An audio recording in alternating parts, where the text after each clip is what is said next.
Okay, when you're learning about the interlaminar space, you can do the decompression, but you know that today is the interlaminar approach, so maybe I will skip it. I will do the decompression, use the large one and the small one. So this is the large one, the endoscope. So I have large one, the bird. So it will be more quickly to do the laminectomy. You also can use the punch. Okay, this is a large one, the endoscope. When I do the decompression, sometimes I will use a local anesthesia to do the surgery. This is a case presentation for the 61 male is a spinal stenosis. So you can see the spinal stenosis here, and also have a disc herniation. Okay, so I do, this is a patient has the caudal syndrome, so I need to care for it. So I need to do a laminectomy, and from the interlaminar space, yeah, I do the local anesthesia. My case manager will do the massage for the patient. So you can see here, here's a local anesthesia, to do the surgery. So I careful to do the laminectomy from the interlaminar space. Okay, this is the same with the tube system. I think today is the interlaminar, so I will skip it. But the same with the tube system. I will do the laminectomy and find the fragment, and I sacrifice some, and then I remove the frag ligament, and I do the contralateral decompression. So you can see I do the contralateral frag ligament. So you can see the dura sac inside. Okay, but you do the laminectomy, use the large one endoscope, is some problem. You cannot use a sheath to retract the nerve root because the large one endoscope. But how to do? How to into the nucleus? I will choose a small one. Oh, this is a small one. I will use a channel in channel. So channel in channel I use the other endoscope, and the other sheath will put inside the sheath. So like the China, Taiwan, the night market food. Okay, it's a small one to the bigger one to a small one. So the small channel maybe have the advantage is lightweighting and good water pressure sealing, but the poor effects. But the large one has a good effects, but you know, poor water pressure sealing is so easy to breathe in. So I combine the two different instruments. They will be easy to use for the decompression. This is a contralateral the disc level. So I just use a punch to the lateral recess, then I rotation it. So I can see the disc. Then I use the small one and sheath inside and the rotation the sheath. So I can remove this eraser, the disc level. So I use my sheath inside rotation. So this is a small one endoscope. So I can remove the nucleus. But the patient doesn't have any pain sensation because I already do the laminectomy. So I can remove it. Okay, so I remove the lamina, use the large one, the endoscope. I just remove the nucleus, use a small one endoscope. So you can see the patient after the surgery. So the patient can stand up, and tomorrow they will remove the second day will remove the hospital. So endoscope using portal contralateral approach.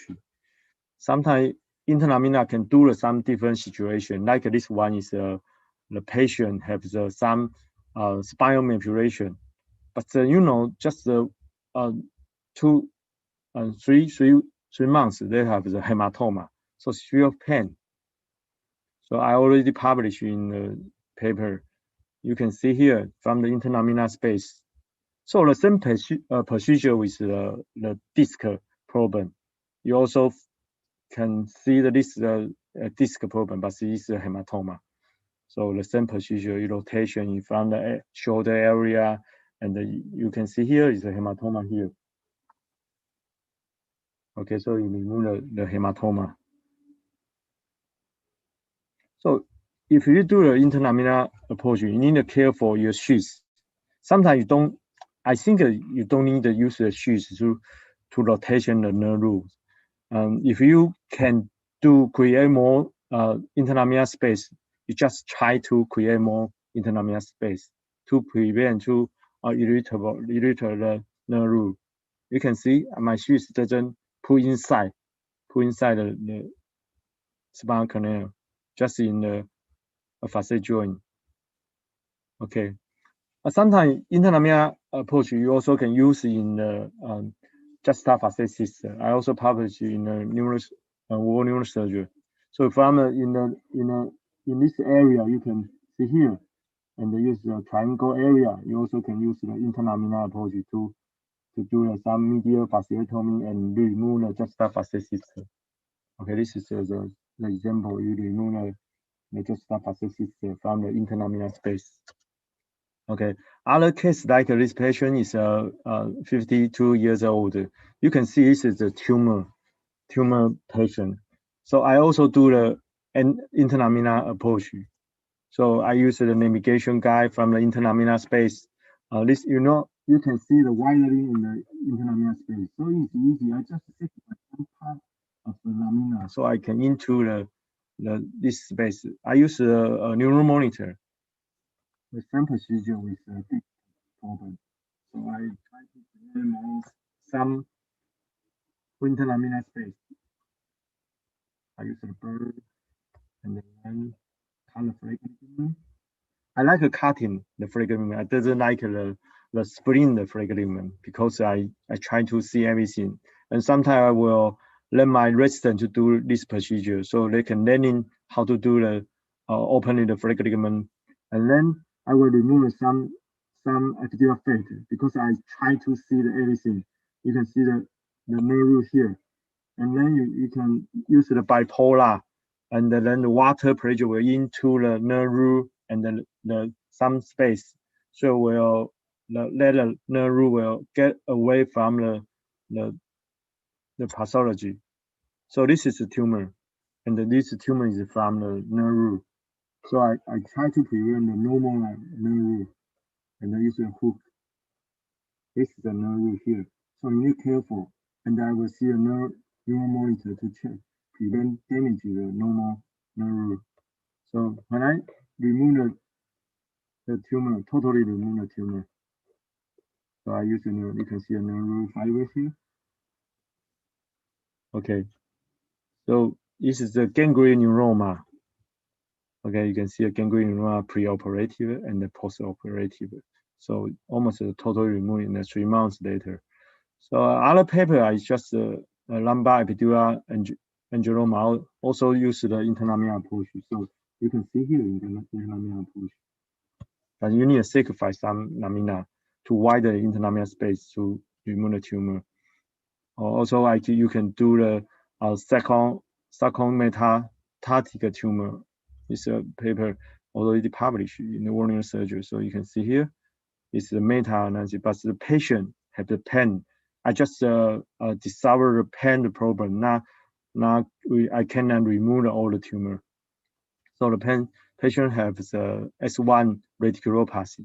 So I just plan how to do that. I just sacrifice from the interlaminar space and remove some bone. Okay, the patient SRT is just 30 degree. And then you can see here from the interlaminar space. Then I try to find to the L5S1, the interlaminar space.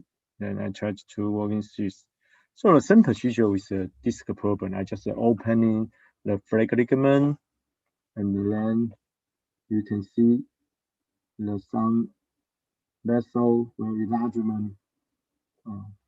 You can see here, the nerve here.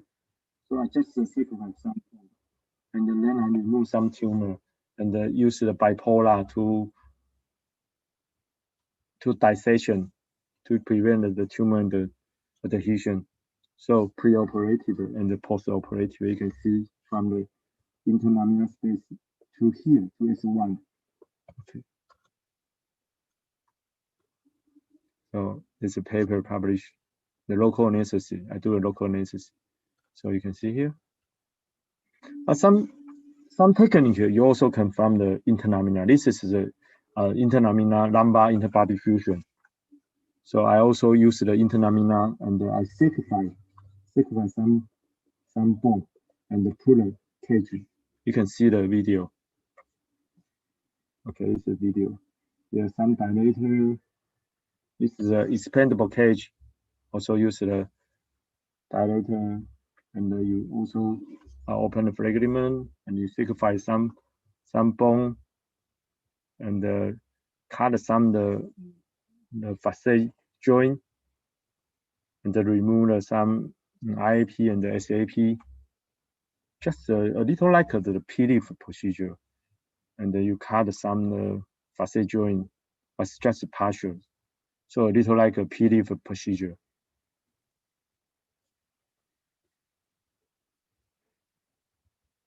Okay, so you can see here is a simplified partial of facet joint, and you can get some space. But this procedure is L5 S1 is more better for this procedure. You know, L5 S1 has a widely can be triangle. So in the natural, you have you already get another space to do this procedure. So you can see here. Okay, so you put here in the can be triangle, and a little put away from the Durasac, and then you do the discectomy. So it's also the same from the interlaminar approach. Okay, you remove a disc, and then you prepare and put a expandable cage, and then you put some bone graft into the disc space. This is expandable cage. Okay, this is a fusion position. But how about the cervical and the thoracic? I think today maybe I just skip very quickly because I made some mistake for this topic. You know, the cervical and the thoracic is the spinal cord. So you need the different with the lumbar interlaminar, just only sacrifice the facet.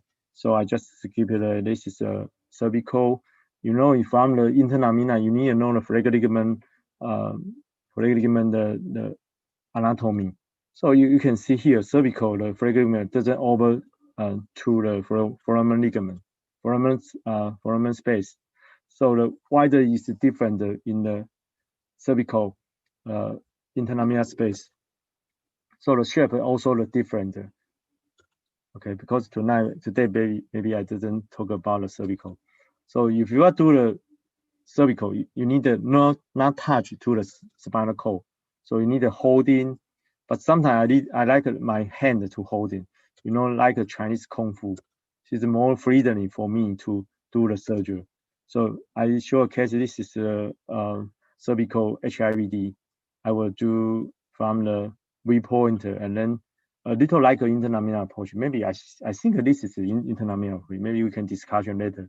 So I found the interlaminar space also the same with the cervical discectomy. You can see here, find a V point, and then you can sacrifice some lamina, and you can use a hook. You can remove this. Okay, the pre-operative, post-operative. Sometimes you will see some vertebral artery, so you need careful. You can see here is the vertebral artery here. The same with the cervical laminectomy, but you know the different. You the not touch technique. So the tuber system, you can see the unilateral bilateral decompression. You also find the interlaminar space. Then you find the V shape to do the bilateral decompression. Find the V point interlaminar space. So from the interlaminar space, you do the laminectomy. Then you open it to the contralateral to do the laminectomy to the contralateral side. Okay, so you can see the spinal cord, totally see the spinal cord. So maybe it's not easy, but for the beginning, it's not easy. But if you're learning from the interlaminar, you can do the difficult case in the future. Okay, you can sacrifice the contralateral. Then I will pull the floor seal, and you will see a Durasac here. Okay, pre-operative, post-operative, the window here. The thoracic is also different. You cannot see any interlaminar space. So you can see here, bone, no interlaminar space, only the lamina, and the upper lamina, and the low lamina. So it doesn't have the interlaminar space. So how to do that? Just different with the cervical. So sometimes how to call the thoracic approach, maybe posterior approach. So you can see here, there's a decompression. So I show one case, it's a local necessity. I use a navigation system, and then I find the lamina. But how to do it? I will plan how large one lamina I want to sacrifice. So I also find the interlaminar space. And then you can see here interlaminar space. So from the define the also find some interlaminar space. And then from here to do the laminectomy. From the right side, left side, up, down, and then you can see the spinal cord. Then you do the sacrifice to a controllator. You can see the spinal cord here. So you can see a spinal cord. Here is spinal cord. Okay. So totally decompression. And then I can remove some disc. But you need a wider interlaminar space. You cannot touch the spinal cord, just very gently. So you can see a spinal cord here. I will pull a force here to start bleeding. Okay, you can see a spinal cord after the surgery. Here is the navigation window. Here is the endoscope window. Okay. So sometimes you also can do from the cervical, you can do epidural abscess. You also from the interlaminar space. You can see here. Here is cervical. Also, I call it the interlaminar space. So you can do the epidural abscess. This paper also published in your neurospine. Sometimes you also can do from the interlaminar space to do the foraminal schwannoma. Okay, you can see a schwannoma here. So I found this interlaminar space, and then I try to widen it to the more lateral. More lateral, you can see you can just see here outside. So tumor is here. So I try to put all the tumor. You can see a tumor here. Then I dissect it. I very gently to prevent damage to the nerve.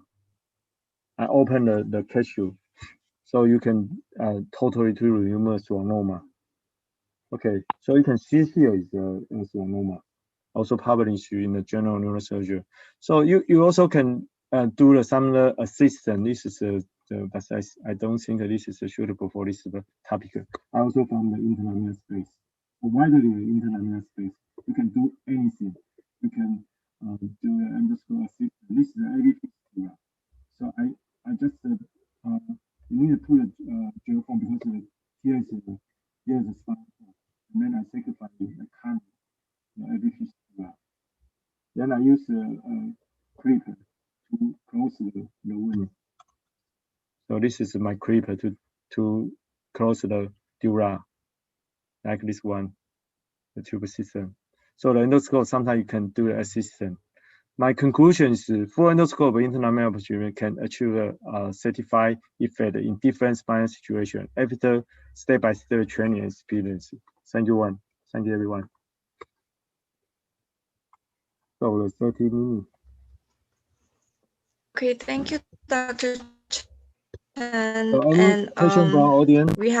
It seems like we have a question from Dr. Manish Raj. The question is, so if you have a very small central herniation, L5 S1 junction, yeah, where entire posterior region is engulfed by dural sheath. Should I repeat? Sorry, yeah. Repeat one.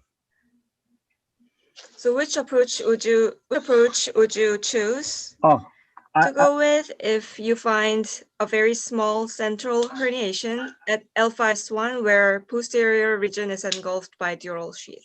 I will do the interlaminar approach because if I can do a local anesthesia, I will do a transformer. But sometimes the interlaminar space is more widely. So for my solution, I will choose the easy way to get the target. So you don't need to do the, sometimes for some patient, you know, in Taiwan, the different situation. Every day I just one surgical room. So I need to quickly to remove the patient. So sometimes I will choose the local anesthesia, because the local anesthesia just one hour I can finish one surgery and then return very fast. But for the L5S1 is more easy, but you need to touch the nerve root.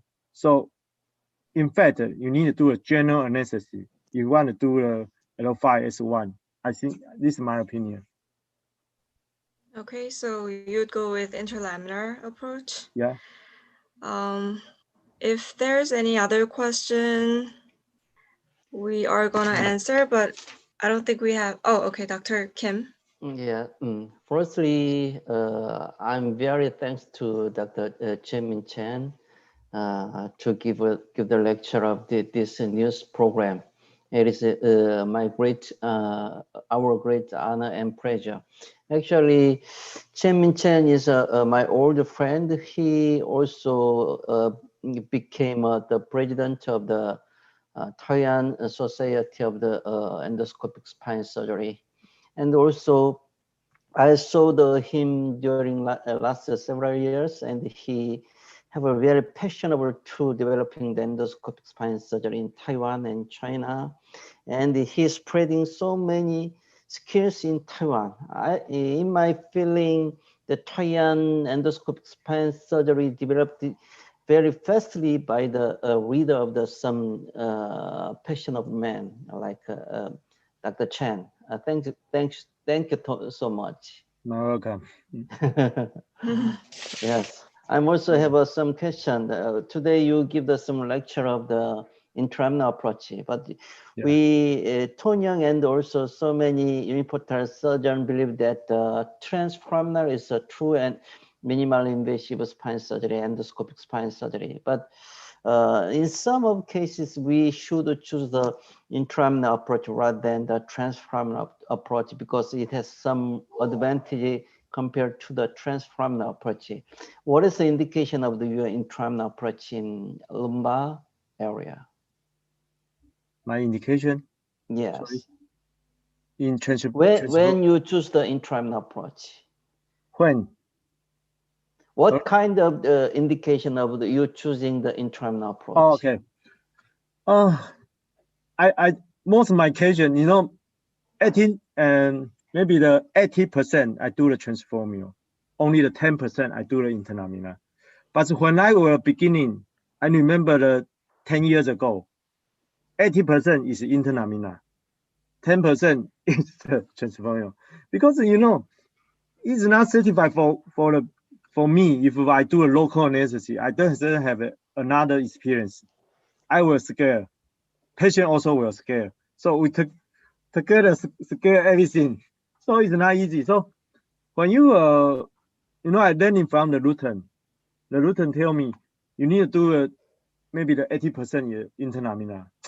But now I didn't think this is right. You know, transforming more easy, it's more quickly, because transforming has a natural hole, and the interlaminar only in the L5S1. Sometimes you don't need to sacrifice the lamina because the lamina space there. And otherwise, if you do an interlamina, the first one you open the fragment, you will mean the nerve root. So it's different. You will see the nerve root, but if you do the transforming, you don't see a nerve root. Sometimes first one you don't see a nerve root. And you also have you just need to do the foraminoplasty, so you can touch to the Canby triangle. But if you from the interlaminar space, you cannot touch the Canby triangle. Canby triangle is hiding inside the facet joint. So this is a little different. So sometimes you want to create more the interlaminar space. You need to sacrifice more laminectomy. So you do the more laminectomy, you can get more space. But it's easy, you know, you need to do the laminectomy in the endoscope is not easy. But for the biportal, it's more easy. but use a uniportal. Sacrifice the laminectomy and the foreign plasticity. Combine is different. Foreign plasticity is more easy. Laminectomy is sometimes difficult for especially the interlaminar space very narrowly. Okay. Thank you, Dr. Chen, for answering Dr. Kim's question. We have one last question remaining. I'm going to read it to you.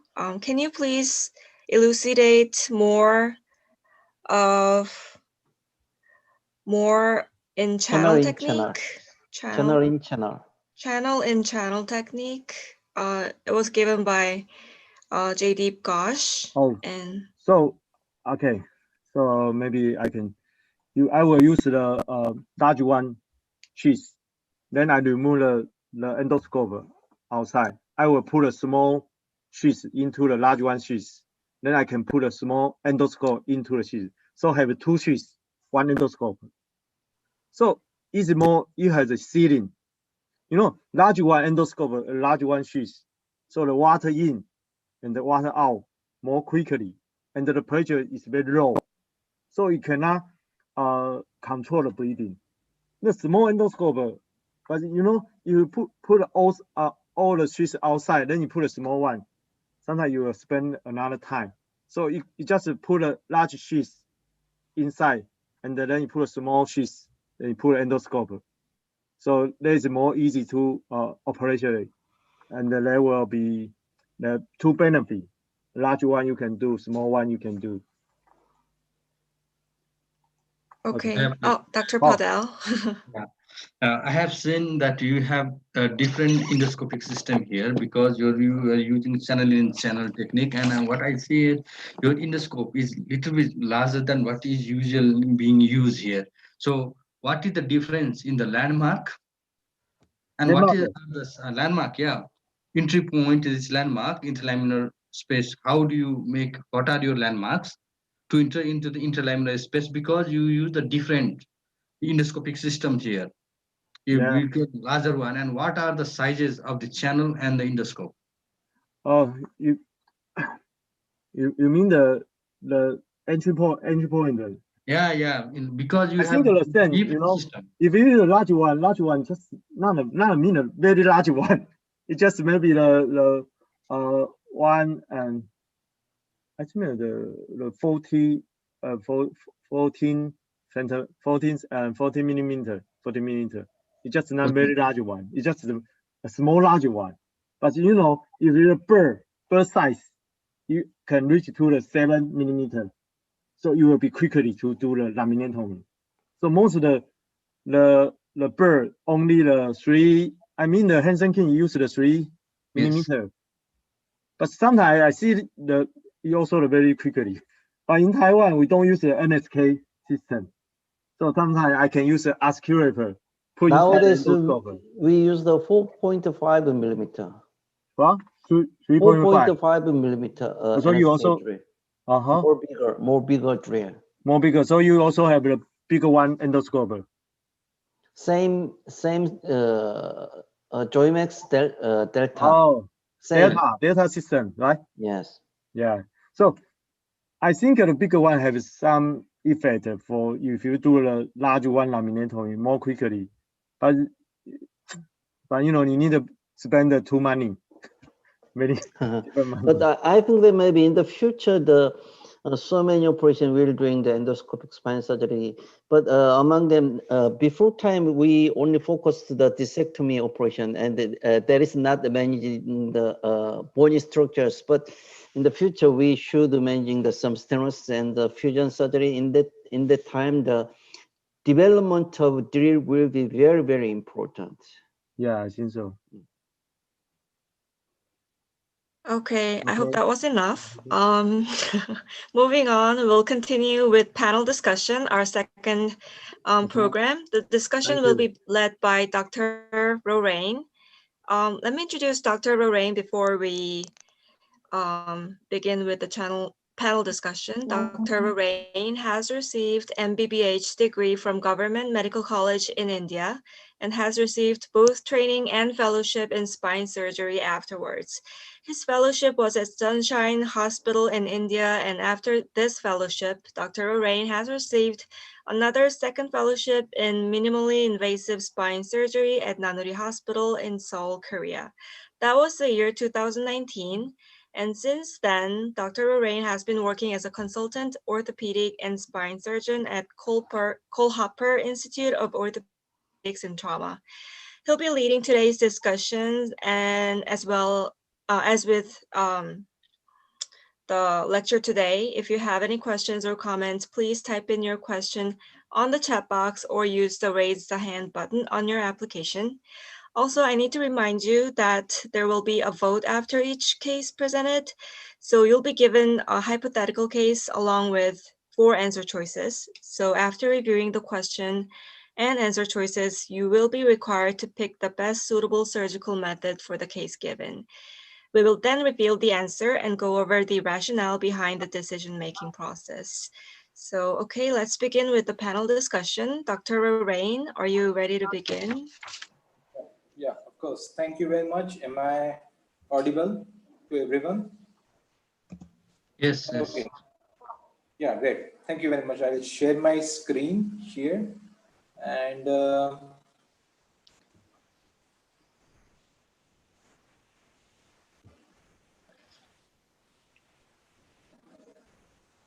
Arisha, you can share the screen. yeah.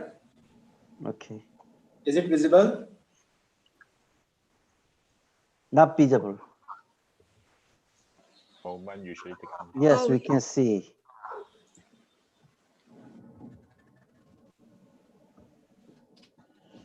Is it visible here? Yes. Okay. So as if now we have as Professor told me to choose 2 cases out of 4, but I have chosen 3 cases. And if we will start with the 2 cases, and if time permits at all, we can go further for the 3rd case. So my first case will be the 50-year female. She was having a low back pain with a right side radiculopathy with a severity score 10. There was no previous history. The operative history was the patient was operated for L5S1 interlaminar endoscopic discectomy 2 weeks ago. On clinical examination, she was having a neurological deficit with a right side EHL weakness with a grade 3, and the sensory pattern was there was decreased sensory sensation along the S1 dermatome and pain. On SLRT, the right side was a significant with a 45-degree, and the left side it was a 60-degree. Actually, can you make your screen full screen? Slideshow. Please. Slideshow. Yeah. Yep. Okay. Thank you. Okay. So these are the X-rays, AP and lateral view of the patient, and the flexion extension view was not showing any significant instability. Okay. Yes. So the next MRI scan selected cut image of a sag was showing a large herniated disc at L5S1 with a slight down migration and with a significant the modic changes at L5 and S1 with a canal stenosis. The CT scan was showing a herniation of a disc, and the 3D CT can show the previous interlaminar window at L5S1.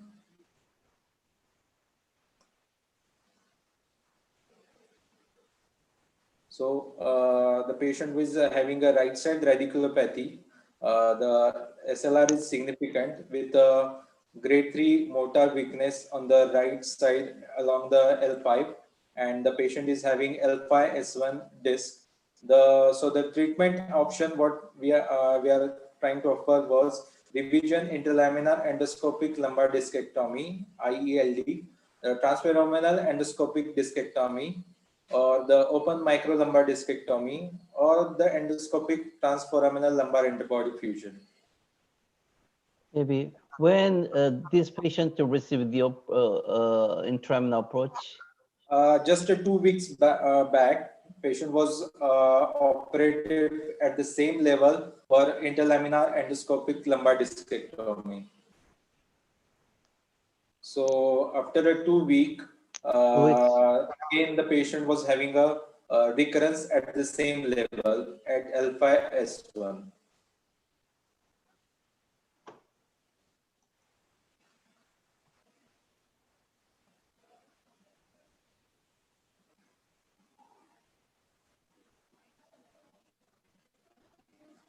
So I think the MR and the CT scan is pretty much visible. We can see the huge disc protrusion with compromise as well as neurological deficit. So just I want to ask every panelist, starting from our guest panelist, Professor Jinmin Chen, what will be his option for doing the or the managing this type of a scenario. It is a early recurrence of the disc, L5S1 disc. I will do the revision interlaminar endoscopic lumbar discectomy. But I have a question, but this patient to receive 2 weeks ago, there have no adhesion? Pardon? No, I have a question to Dr. Chen. Yeah. Chen. Hey. Have no adhesion to or during 2 weeks operation time? Is there any adhesion after 2 weeks? Yes, this patient to receive the operation, same operation 2 weeks ago, intraminal approach, but have no adhesion to there? You mean this patient is 2 years ago do the surgery, right? 2 weeks ago. 2 weeks ago. 2 weeks ago. There's no problem. I don't think they have the adhesion problem. 2 weeks. So revision, you know, when I come here to the lecture, I do the same patient just 1 year ago do the interlaminar approach. So I do the same. I found the same wound to do the surgery. But this patient is your patient, right? 2 years ago you do the surgery. 2 weeks ago. 2 weeks ago. 2 weeks ago. Yeah, 2 weeks ago. So, but what's the opinion? You will do.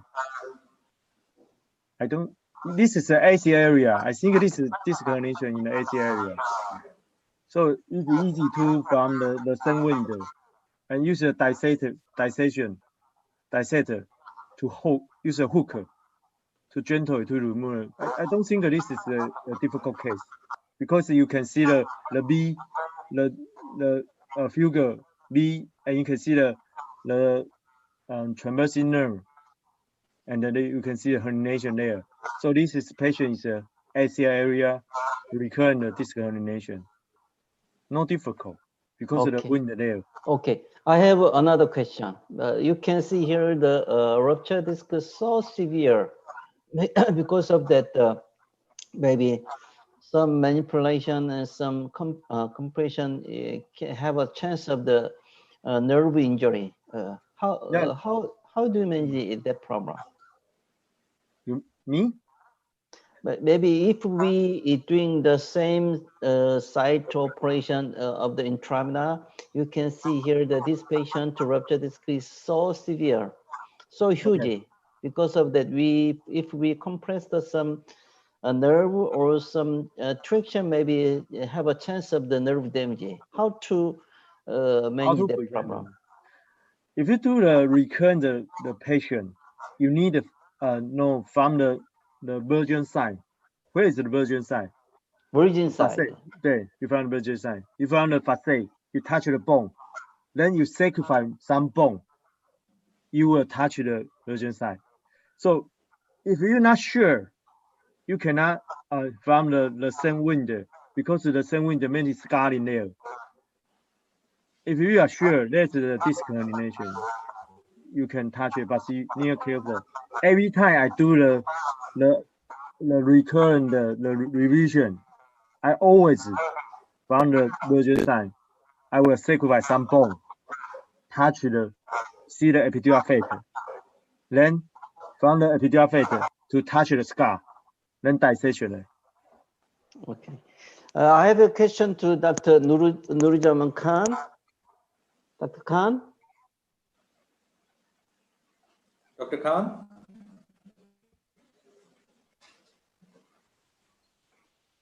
Okay. Can you give your answer?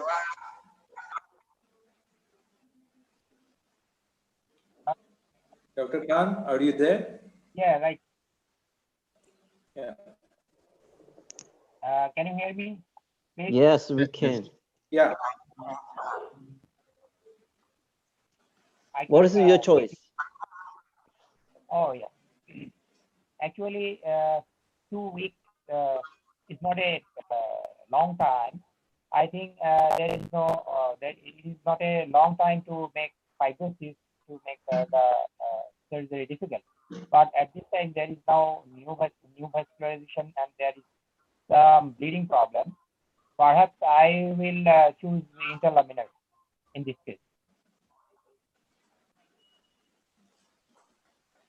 Dr. Punseng Liu, what treatment will you choose for this patient?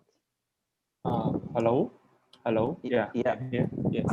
Actually, from the view I can see here, there is a partial vasectomy done in this case, and the only problem is there is quite a heterogeneous appearance from the same entry point.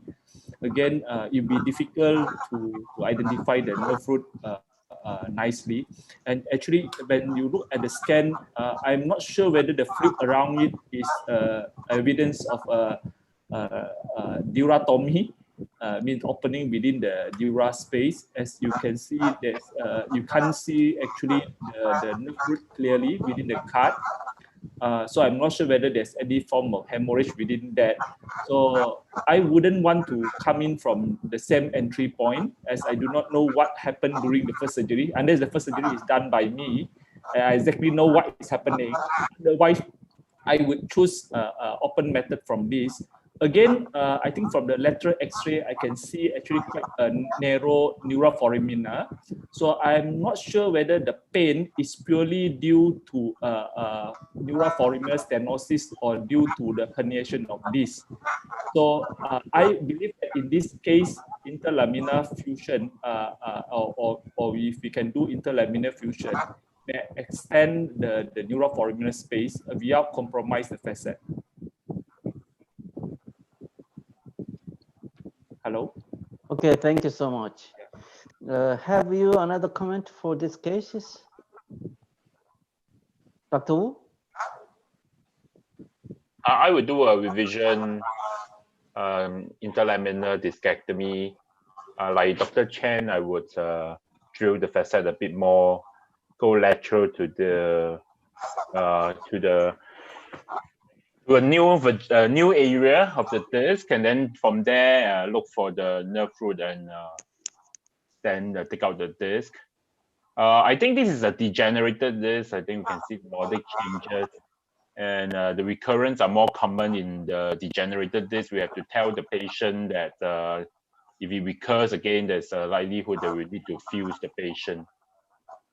But I think it's 2 weeks after the discectomy. I'm not about to fuse the patient at this point of time. I will attempt another try of revision discectomy. I agree. There is a chance of dura tear, and recently I have revised a case that had a durotomy that was 15 years ago. So, but we have the patch technique that Prof. Kim taught me. So I managed to patch it, and the patient did very well. So I still will try to do with a scope. Yeah. So that's my answer. So any other comments from the panelists?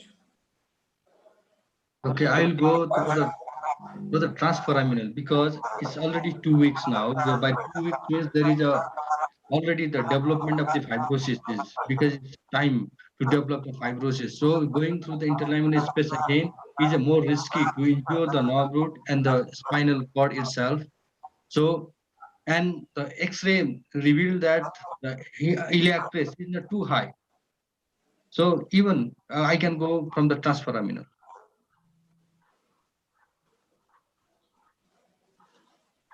I agree with Vyapak completely, because if the iliac crest is not too high, there is very lot of risk associated with entry from the posterior side just after 2 weeks of previous interlaminar discectomy.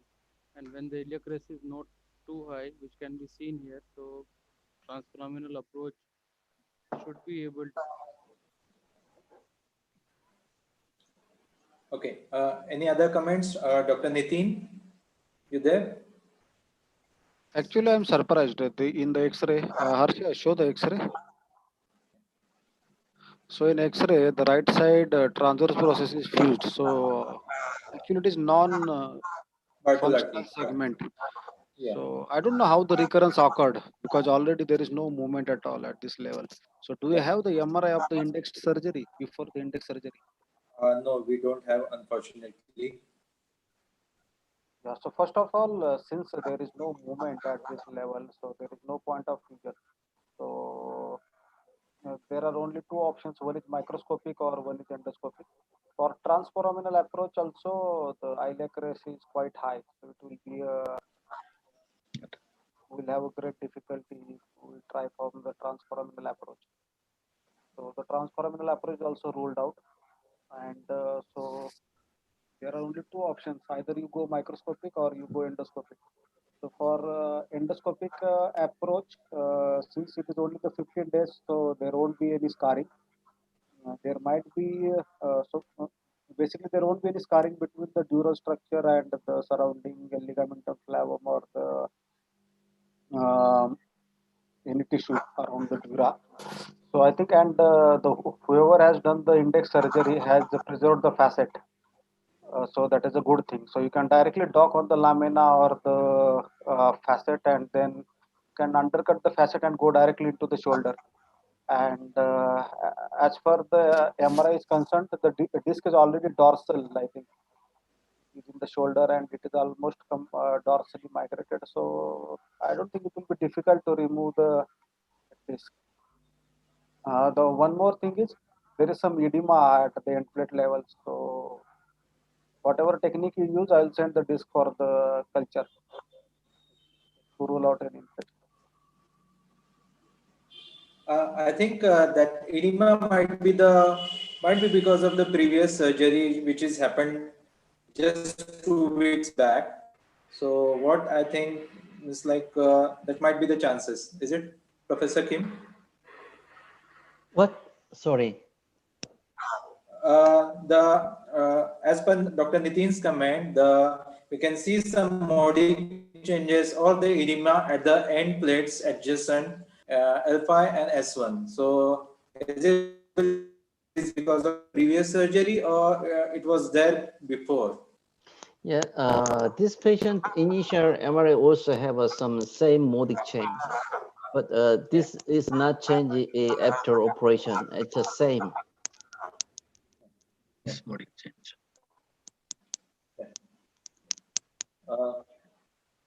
So any other comments from the panelists?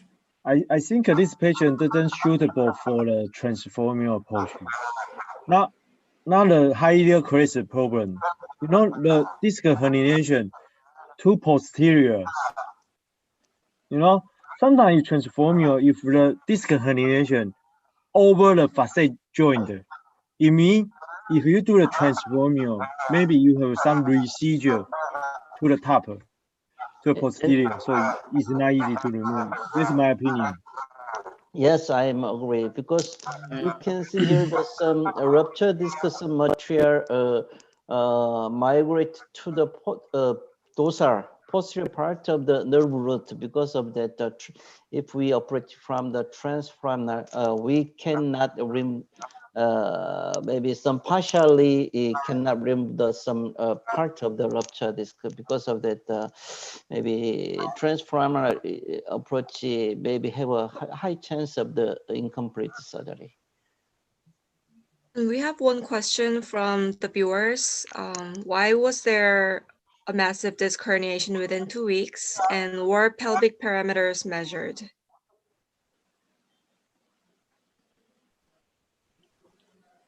Okay.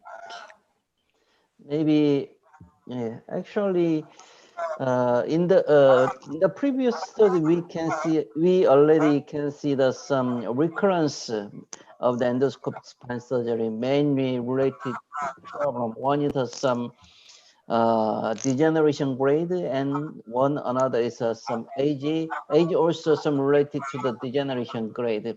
Unfortunately, this patient have a modic change. Modic change meaning there's some high grade of the degeneration. Because of that, this patient have some high chance of recurrence rate in the initial stage. Anyway, this patient came to with the severe back pain and leg pain because it needed the revision surgery. Any kind of the revision surgery, yes. Because of that, this patient have a high have a recurrence. So I have some final question to Professor Kim. As we discussed previously also, the types of the modic changes which occurred here, will you consider this patient for the endoscopic fusion? Maybe if I met this patient initially, I will doing some focal removal of the protruding disc material and the sealing the annulus will doing. Firstly, we'll try that. Yeah, yeah.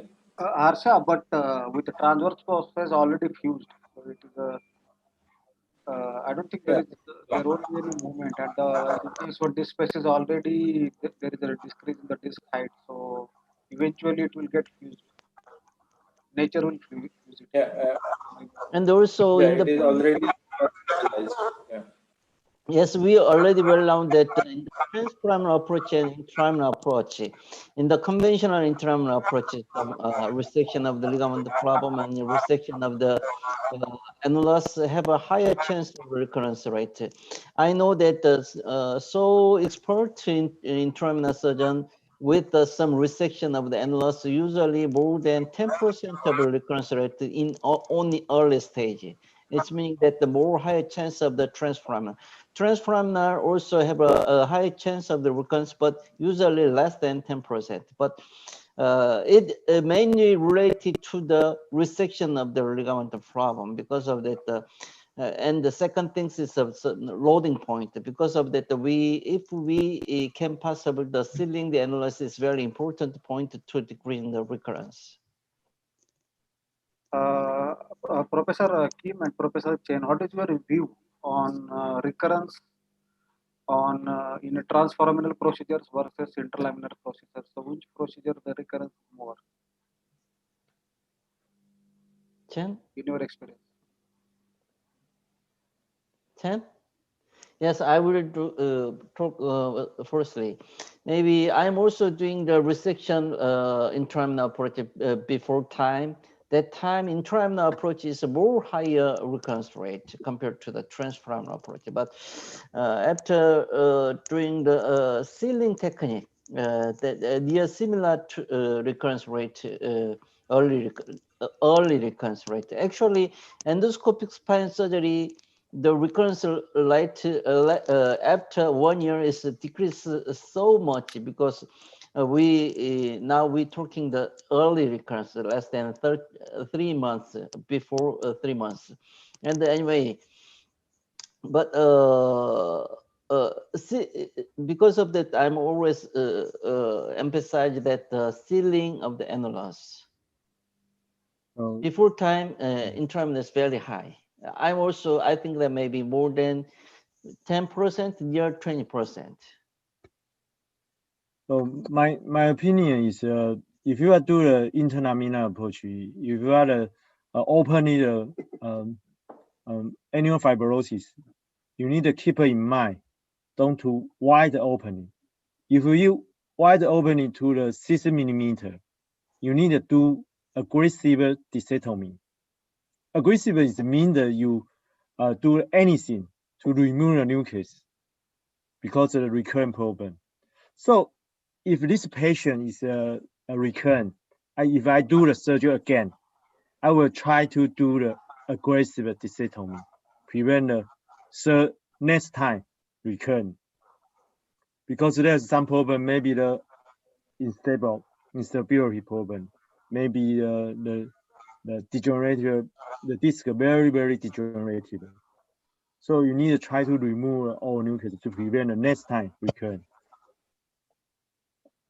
This is my opinion. Okay, Professor, I have one more question for you. If there is high canal compromise at L4, L5 level, so which approach will you use if there is more than 50% canal compromise at L4, L5 level?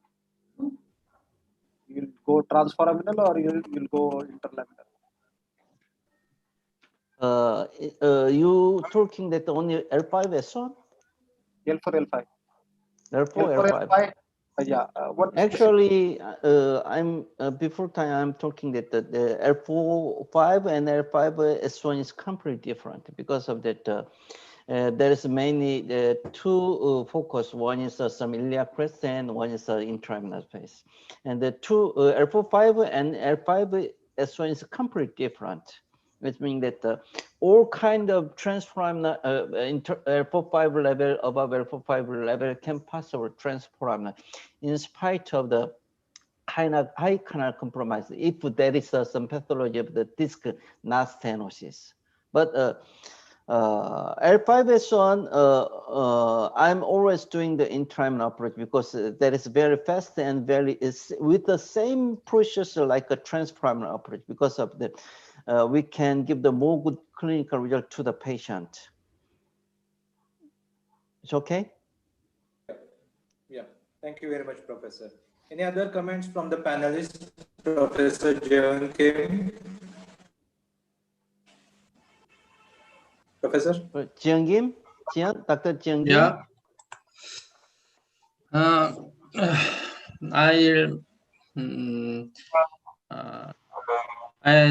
My opinion is fusion operation is more suitable for this patient.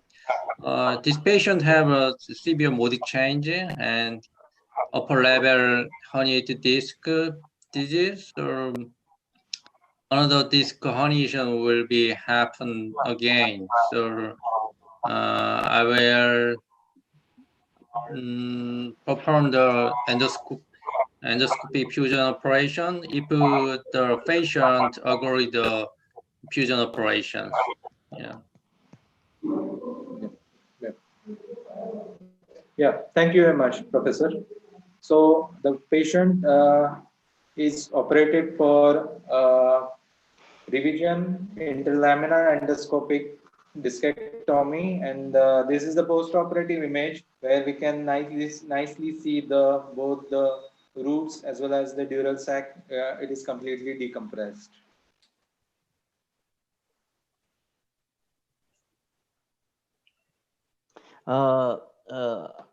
Actually, we believe that the 2 weeks usually in open surgery have some adhesion to there because revision surgery is not easy. But fortunately, in endoscopic spine surgery, 2 weeks is not a long time to make adhesion because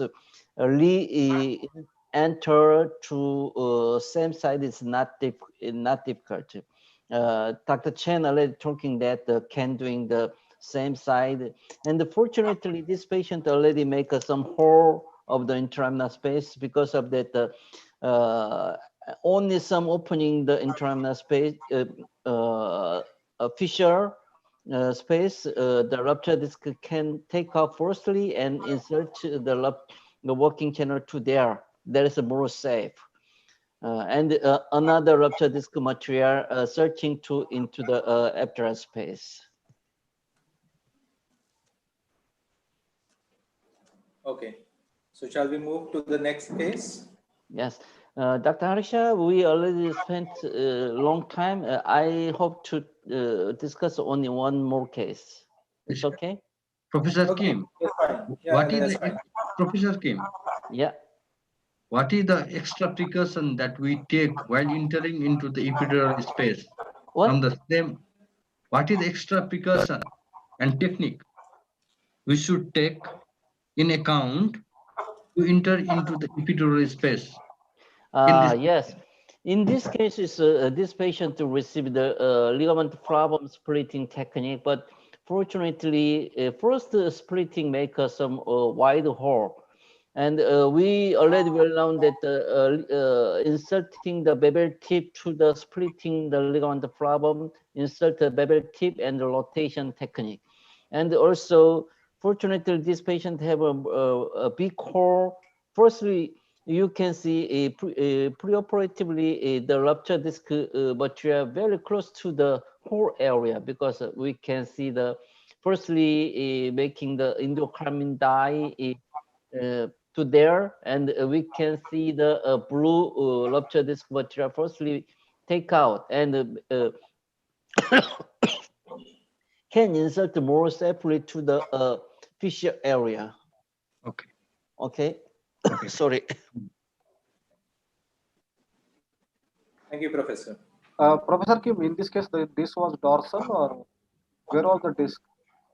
What? Where was the disc in this case? Origin of disc? No, during the surgery, intraoperative findings. Actually, intraoperating findings are so multiple rupture disc material, and also some hard degenerated endoplate take together. It means that this patient already so severe degeneration, and because of that, the mode change also combined together, and because of that, I remove the ruptured material and intra thick discal material together as much as possible, and sealing the annulus around the already making hole area.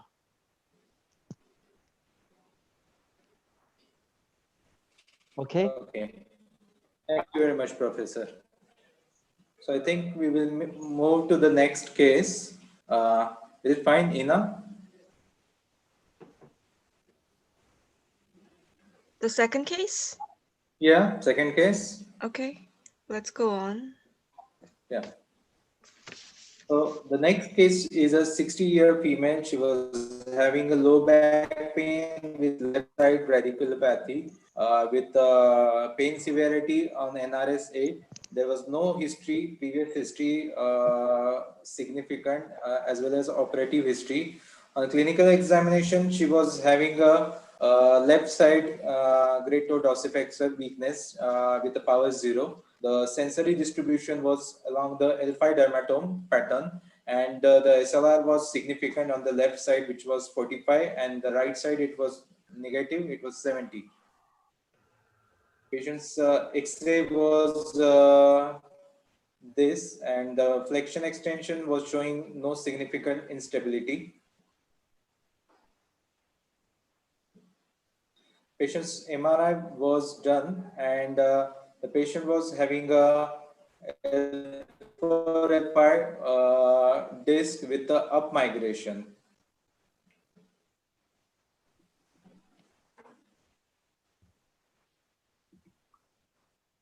The CT scan was done, and the CT scan is also showing up migrated disc with the significant canal stenosis.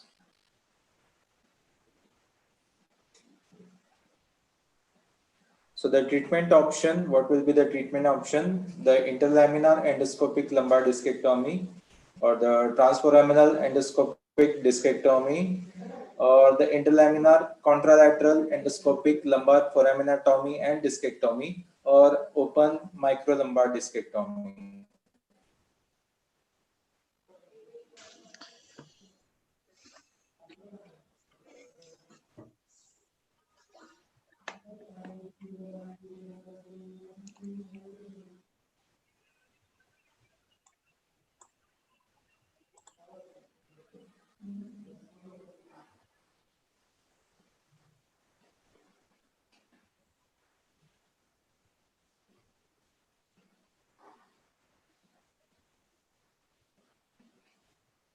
So I will start with Professor Chinmin Chen. What approach would you prefer to tackle this disk?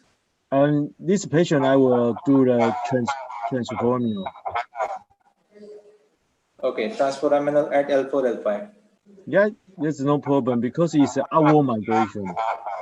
Yeah, high grade migration. Yeah, exactly. Yeah. So sometimes I will sacrifice some IAP and the pedicle.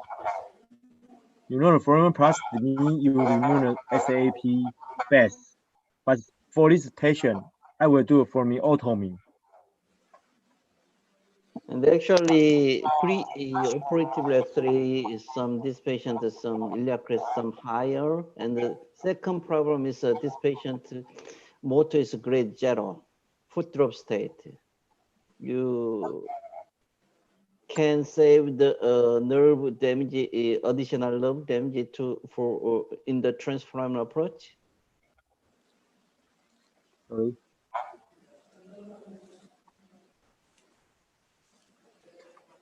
I think the herniation is more in the close to the foraminal area, so it's not difficult to transform.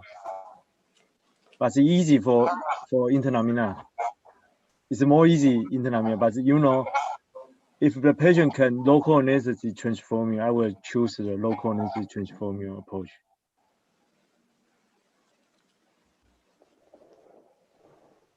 Okay, Dr. Wu? I do interlaminar.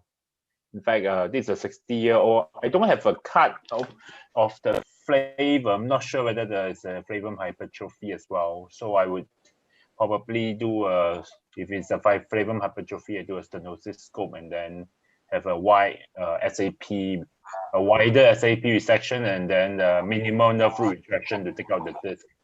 And yes, I will take out a bit more laminar, just try to widen. It seems in the CT scan it's quite a thick ligamentum flavum. So I will do a stenosis scope and then remove the discectomy after that with the what Dr. Chen described, scope in scope. But however, I tend to take out the stenosis scope and use the change to the smaller interlaminar scope, something that I was taught by Prof. Kim. So that's what I would do. Dr. Manshiraj. Mute. Now your sound is mute. I think contralateral interlaminar with a thicker scope, a stenoscope would be my choice for discectomy in this case. Transforaminal is no, because there is a high iliac crest, and if you want to reach to the base of herniation, a lot of facet has to be dissected. So for me, a contralateral, interlaminar contralateral decompression would be the choice. Harsha, can you show the X-ray again?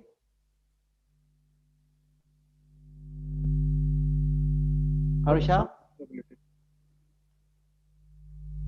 I think Harsha is offline probably. Maybe. Ina, do you have the control of the slide? Can you show the X-ray? Cannot control that. Unfortunately, I don't have control over the screen. Okay. He'll be back soon, I guess. I have some additional comment for these cases.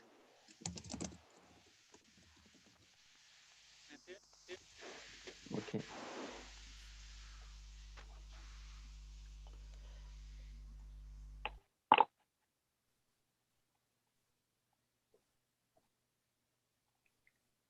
Yes. Left side, AP iliac crest some higher. Okay. Dr. Harsha?